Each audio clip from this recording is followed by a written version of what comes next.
6 straight wins, guys, for the Utah Jazz. This is Hanson James, and this is the SLC Dunk post-game show. That was a huge victory for the Jazz, you guys. Partly because that game, a lot of the analytics had us slated to lose. So the Jazz to go in and beat the New Orleans Pelicans, who had Anthony Davis playing, and something tells me that Anthony Davis was gaming it tonight. But my goodness, was Anthony Davis insane. He had a triple-double with blocks tonight. And the Jazz found a way to beat the Pelicans. Honestly, the Pelicans are an interesting team, and they've got some good players. They definitely have a 1-2 punch that's as good as anything out there in the league with Drew Holiday and Anthony Davis. Anthony Davis, who probably doesn't win the MVP award, but he might be the league's MVP. He was so dominant tonight against the Utah Jazz. Just so dominant that you just are excited when you get a win out of that. I don't know what the Pelicans are going to do in the future with Boogie Cousins coming back. You hope he can get back to health because they're interesting. But my goodness, when Anthony Davis is allowed to roam free on both offense and defense, he is an absolute game changer. And the big reason why they've won so many games, it's no surprise they lost the last game they played when they didn't have AD playing.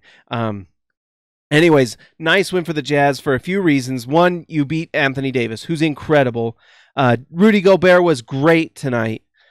Anthony Davis is going to just do that, and he's playing against Rudy Gobert, who's the best defender in the league. Just incredible. There was a quote tonight from Alvin Gentry who said something like, Rudy Gobert is the best defensive player in the league, and not just necessarily for 2 or 3 blocks, because anyone can get 2 or 3 blocks. Like Zaza Pachulia can go out and get like 2 blocks, or just any center in the league. If you're 7 feet tall, you can go out and get 2 blocks. But the fact that Rudy Gobert diverts like 7 or 8 shots that players would normally take, he diverts. They don't take them because Rudy Gobert's there.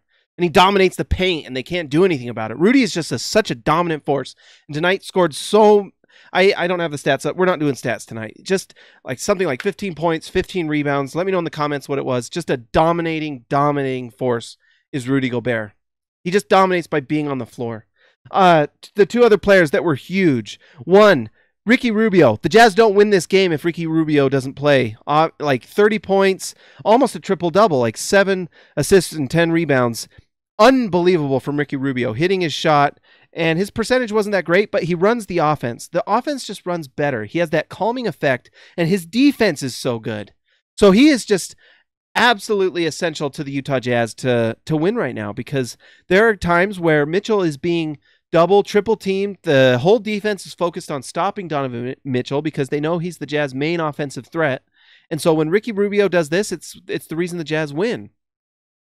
So shout out to Ricky Rubio, who has been phenomenal this season. He's had his stretches where he's not been good. And not all of that is on Ricky Rubio. Some of it is. But he's figured it out, and he's been fantastic. And the Jazz have figured out how to be good with Derek Favors, Rudy Gobert, and Ricky Rubio on the floor, which the first half of the season looked terrible. Terrible. Hey, Shea Turley, thank you. 19 points, 16 rebounds. Dominant from Rudy Gobert. Thank you, Shea. So, yeah, Ricky Rubio, phenomenal this game. Has had games where he's been the one that won the game for us, and tonight very well could have been. We don't win it without Ricky Rubio. And the other player we don't win tonight without is Donovan Mitchell. My goodness. He scored like 2 points in the first half. The second half scores like 25. And we won that game in the third quarter. So it wasn't the last game. I think it was like 2 games before. Joe Ingles ended it in the third quarter. I can't remember who it was, but just like scored like 8 to 10 points and then had 2 or 3 big defensive stops. By the way, Joe Ingles was really good again tonight.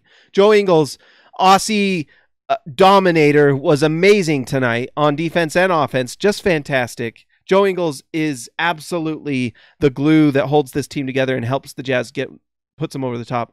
But Donovan Mitchell just took over in the third quarter. There was one play, and the thing that's scary is Donovan Mitchell's going to get better than he already is.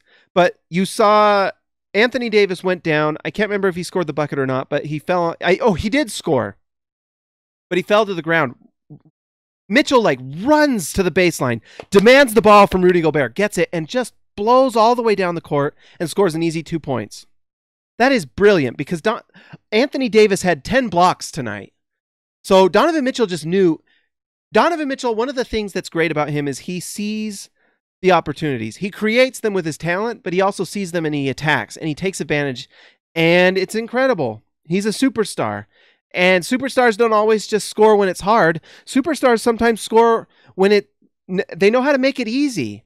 They know when Anthony Davis is on the floor, and they know that I can go and get a bucket now because he's on the ground. You know, they find those things, those weak points, and they exploit them. It's not always just like the turnaround fadeaway jumper. That's what Carmelo Anthony's doing on the Thunder right now that makes him not good. It's the guys that they take the open shot, or they see the open lane, or they see that Anthony Davis is on the ground so I can get to the hoop. It's that type of smart play that makes you efficient. And then it's the talent that takes you over the top. And Donovan Mitchell has both. And he's going to get better, which is scary.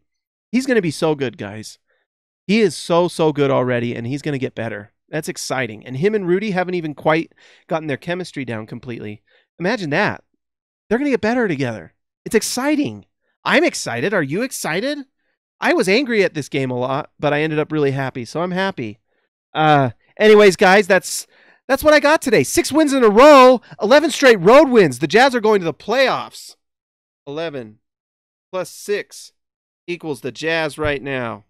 So if you guys would be so kind, if you would like and subscribe to this channel, that'd be great. If you would go to slcdunk.com and read all the articles and click on everything, I would appreciate that. Milo would too. He really would. And then also, if you would search SLC Dunk on Twitter, Facebook, Instagram, and follow us and like us and subscribe to the SLC Punks podcast on iTunes where we talk about the Jazz, I would appreciate it. My name's Hanson James. You can follow me on Twitter at Hanson James. And don't be a jerk to me or to anyone else. Talk to you later.